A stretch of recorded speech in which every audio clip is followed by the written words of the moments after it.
ইরানের সঙ্গে যুদ্ধের প্রথম সপ্তাহেই যুক্তরাষ্ট্রের করদাতাদের খরচ হয়েছে প্রায় $11 বিলিয়ন।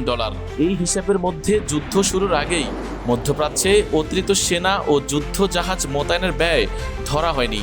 যুদ্ধ শুরু হওয়ার সময় মধ্যপ্রাচ্যে আটকে পড়া হাজার হাজার মার্কিন নাগরিককে সরিয়ে নিতে মার্কিন পররাষ্ট্র দপ্তর ইতিমধ্যে কোটি কোটি ডলার বরাদ্দ দিয়েছে। বিশ্লেষকদের মতে সামনে যুক্তরাষ্ট্রে মধ্যবর্তী নির্বাচন থাকায় যুদ্ধ নিয়ে রাজনৈতিক চাপও বাড়ছে। অনেকের ধারণা এই নির্বাচন সামনে রেখে প্রেসিডেন্ট ডোনাল্ড ট্রাম্প ইরান যুদ্ধে যুক্তরাষ্ট্রের অংশগ্রহণ সীমিত করতে চাইতে পারেন, কারণ যুদ্ধটি রিপাবলিকানদের নির্বাচনী সম্ভাবনাকে ক্ষতিগ্রস্ত করছে বলে ইঙ্গিত পাওয়া যাচ্ছে।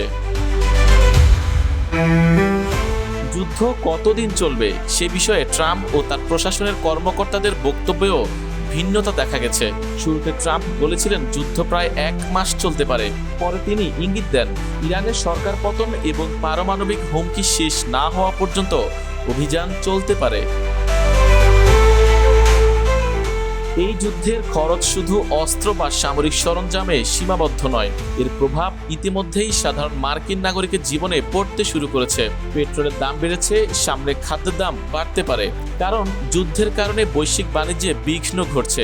মূল্যস্ফীতির আশঙ্কায় মর্টগেজ ঋণের সুদ বাড়ছে। একই সঙ্গে যুদ্ধের বিস্তৃত অর্থনৈতিক প্রভাব নিয়ে উদ্বেগ বাড়ায় শেয়ার বাজারেও পতন দেখা যাচ্ছে। প্যাসিফিক রিসার্চ ইনস্টিটিউটের অর্থনীতিবিদ ওয়েইন ওয়াইনগার্ডেন বলেন, যুদ্ধের কারণে পেট্রোল, বিদ্যুৎ ও নিত্যপণ্যের দামে চাপ তৈরি হচ্ছে। পরিবহন, প্যাকেজিং ও সার উৎপাদনের খরচ বাড়ার ফলে এই দাম আরও বাড়তে পারে। এতে এমনিতেই উচ্চ জীবনযাত্রার ব্যয় বিপাকে থাকা পরিবারগুলোর উপর বাড়তি চাপ পড়বে। এই যুদ্ধ কিভাবে মার্কিন নাগরিকদের দৈনন্দিন খরচে প্রভাব ফেলতে পারে তা বোঝার জন্য কয়েকটি দিক বিশেষভাবে গুরুত্বপূর্ণ।